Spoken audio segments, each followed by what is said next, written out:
and welcome to Coffee and Pearls, 15 minutes of wisdom for Catholic moms.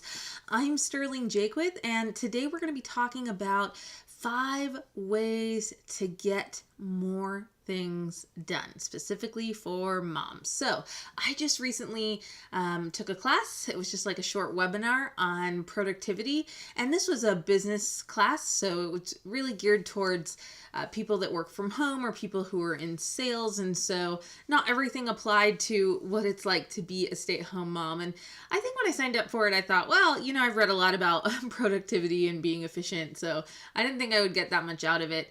But I was surprised that there were several things that were completely new to me and that have made a huge difference in my own life since I've taken that class. So I think most of you know that when I am talking about how to be more efficient, how to get more done in a certain amount of time, it's not so that I can ultimately get more stuff done. I actually really value hanging around and doing nothing. So I tend to be more efficient with my time to get my to-do list done, but then I don't add to my to-do list. I spend more time with my husband or my children, or I spend more time reading or walking outside. And so I think it's kind of this American problem that we have where we have an endless list of things to do, and then we work to be more efficient so we can get more things done. But that's not really a healthy way to live, and it's not really what's important. It's important to waste time with the people that we care about. And I'll be honest, that feels frustrating to me sometimes.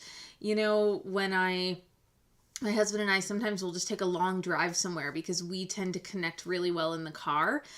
But there's this voice in the back of my head that says it's wasteful that you're driving and you have nowhere that you really have in mind to go, and this is a waste of time. Or sometimes when I'm just sitting with my children, particularly when we're doing something kind of annoying like playing little kid games, and there's this voice in the back of my head that says, stop doing this. You could be doing something else that matters more, that's getting something done.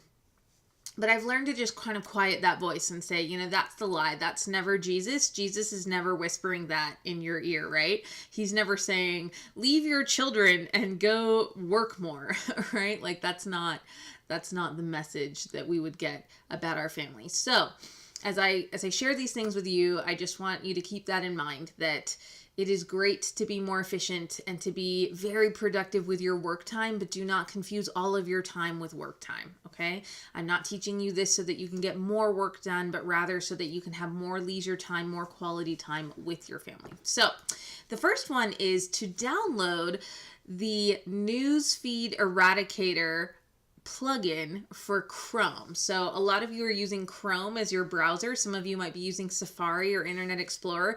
When I Googled this plugin for Chrome, I noticed that they had ones for the other browsers as well. So I haven't used them. I use Chrome. But what this does is, I put a link in this blog post. It's very simple. You just download it. It automatically adds itself to Chrome. And then when you open Facebook after that, all you're going to see is the stuff on the left-hand side and the right-hand side. It completely deletes the news feed in the middle. And, I didn't think that I wasted a lot of time on Facebook. I just don't have as much of a problem with that as some people do. But I was surprised that when I did this, how often I found myself going to that middle section and wanting to see what was new and what was on people's news feeds. And I think that this is really important for any of you that work from home or work on your computer.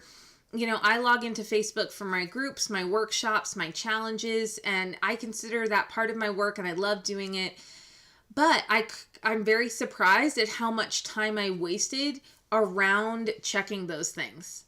So I would log in to check on my Be Merry workshop is happening right now and just seeing how those ladies are doing. And I think before I would have then gotten caught up in something I saw in the newsfeed and I would just begin scrolling. And so now it's not even an option. It's just gone. It's not there. So I find that I'm showing up, I'm doing my work, I'm being really present in my groups, and then I'm able to leave. And that's great. And so now I can go on my phone and click Facebook on my phone if I want to leisurely look at the news feeds and connect with people on more of a friendship social level. And I think that's fine. But now I'm so glad that it's not part of my computer or my work experience, because that was really, I think, slowing me down from getting more work done. So that has been a really big deal for me. So you can pop onto sterlingjaquith.com, click on Coffee and Pearls, find this podcast blog post, and you can get the link for that. Or you can just Google newsfeed eradicator. But I think it's going to make a big difference. Kind of like when you take Facebook off of your phone or you turn off notifications. I feel like this was that powerful. So the second thing that I've been doing lately, and this didn't come from that class, this just came from noticing that even though I'm aware that I should not be on my phone, it's just with me all the time. And when it's with me, I just find myself kind of picking it up and clicking it on and then looking at all the things, right? And so I thought, gosh, I just really need to get it away from my body. But I was asking myself, why am I uncomfortable about that? Well, I'm worried I'm going to miss out on something that's important. And so what I did was I put a label on a mason jar, just some construction paper, and I wrote the words time in on this construction paper. Not time out, but I wrote the phrase time in. And now what I do is when I come home and I take my phone out of my purse, I stick it in this jar. Or when I come downstairs from being upstairs, so I charge my phone upstairs at night, so I tend to come downstairs with my phone and putting it in this jar. And what's been really helpful for me is to view this as time in with my family. And because it says that on the jar, when I go to reach for it, I'm having this moment where I think, is whatever I'm going to check really important? Am I ready to take a time out from my family to look at my phone? And sometimes the answer is yes. The phones are not bad. Checking your phone isn't bad. Checking your phone 20 times in an hour is bad, right? Like that's what we're fighting for or against. I don't think it's wrong to say, I just spent time reading books to the kids. This is my time. I'm going to veg out on my phone for 10 minutes, right? I just want us to be intentional about that. And I found that when my phone was within reaching distance of me all the time, I was checking things more often than I wanted to. So it was a problem for me. And so this has been a good solution for me. Just that little sign right there, it's just made me more thoughtful about when I'm reaching for my phone. So if you want to create a time in jar or a time in box in your kitchen or living room, wherever you want your phone to hang out, I would really encourage you to do that because it's so simple and it will just force you to ask yourself, am I really wanting to look at my phone right now? Or am I just getting caught up in the fact that it's right there, so I'm refreshing it all the time. So intentionality there, I think, is really important. So the next thing that I learned from that class, which I did not know actually, was that there is a function on your phone called Do Not Disturb. And I think I'd seen it there before, but I didn't really know what it meant. I guess I thought it was like airplane mode. But it's not. Apparently, if you put your phone in the Do Not Disturb setting, and that's true for iPhones, that's what I have, but I bet all the other phones have some version of this as well. Then what it does is it turns off all notifications from your phone except for phone calls from people on your favorites list.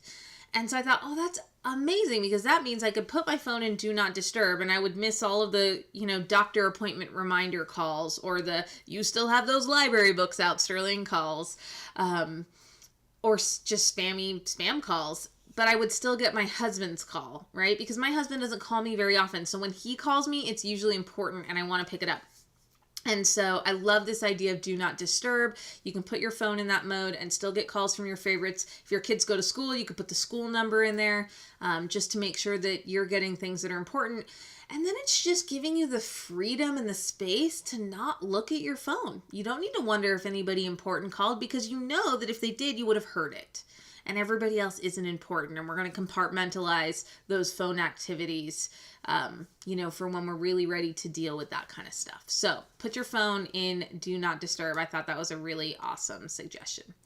All right, the next thing that this teacher was talking about, she said she works from home. And so she wakes up in the morning, she gets fully dressed, she puts her shoes on. And even though her office is right across the hallway from her bedroom, she is that intentional about starting her workday. And this is nothing new, and I've heard this related to motherhood as well, where they say you should get dressed in the morning. And I find that I go through phases where I'm doing that a lot and then I don't do that. I'm coming off of a phase of not doing that because I just had a baby, and that tends to trigger the I'm going to be in my jammies all day long phase. So it was just good for me to hear this again and to think about, okay, I'm ready now. You know, Forrest is 4 months old and I'm ready to get dressed every morning. And it does make me feel a lot better. And it does make me feel ready to tackle my day. I like wearing shoes in the house. I know a lot of you don't, and you're really against that. So we all get to make our own choice about that. I like to wear especially my tennis shoes because it kind of gives me this go, go, go attitude, and it makes me just move my body more while I'm in the house, and it makes it easier for me to just kind of pop outside and play with my kids in the backyard. Whereas if I'm not wearing shoes or if I'm wearing ballet flats, then I'm kind of like, well, I don't really want to do that. And again, it's easy just to put it off. So if you have never heard that, I hope that's inspiring to you. And if you have heard it and you just need to hear it again like I did, I think now is a really good season to tackle self-care and getting dressed in the morning, even if it's just going to be cozy clothes because it's cold outside and you're going to stay home. We're really just marking the beginning of the day and saying, all right, Lord, I'm here, I'm present, let's do this thing. And I think, getting dressed can be a really great way to do that. So the last thing I wanted to talk about was that I have now started considering laundry to be self-care. And let me explain that. So most of you know I've been trying to lose weight, and it's so hard. And I've just done it so many times after so many pregnancies. And, I'm pretty good at the food aspect of it. At least I understand how that works. I don't always make the best choices, but I kind of understand what clean eating is like and what I need to do in order to lose weight. But the exercise piece is so difficult for me because I really just hate moving my body. I hate exercising, and I don't like sweating and just the whole thing. And so I'm usually waiting for absolutely any excuse that I can find to not do my workout for the day.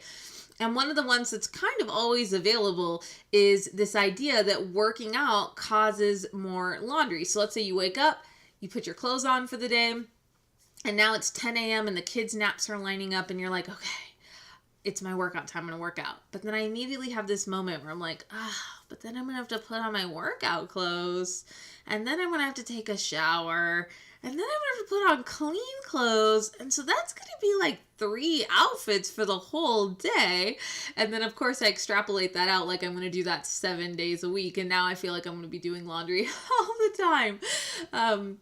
But, of course, that's silly, right? One, you can put on your clothes from the morning, or you can just deal with it and consider the laundry part of your self-care. Because if you said right now, Sterling, you're going to do 50 loads of laundry, but you're going to lose 20 pounds, I'd say, yeah, I would do that in a heartbeat. I mean, I really want to stop carrying this extra weight around, and I want to fit into some of my other clothes and just to, I don't know, I just want to move forward. I feel like I've been pregnant for so long, and I'm just really ready to not be pregnant or postpartum or squishy.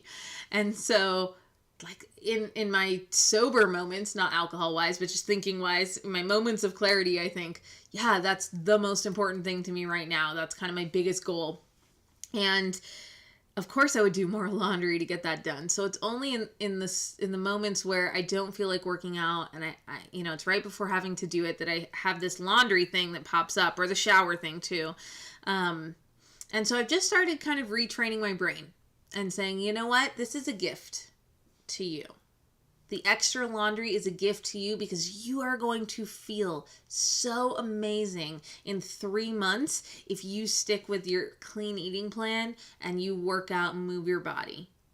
And that is going to bring you so much more joy and deep-rooted self-esteem than the frustration it causes you to do an extra load of laundry. Right? And so what's nice about that is by just renaming it, we're just naming it something different. We're calling it self-care instead of a chore. Then it allows us to just be free and give that gift to ourselves. Right? And I think most of us struggle with self-care anyway, but this is, I think, kind of an unusual thing to kind of put in that bucket, right? Which is doing laundry so that you can work out, so that you can be healthy and feel good about your body. But that is self-care, even though it feels like work. And I just want us to start thinking about it in a different way.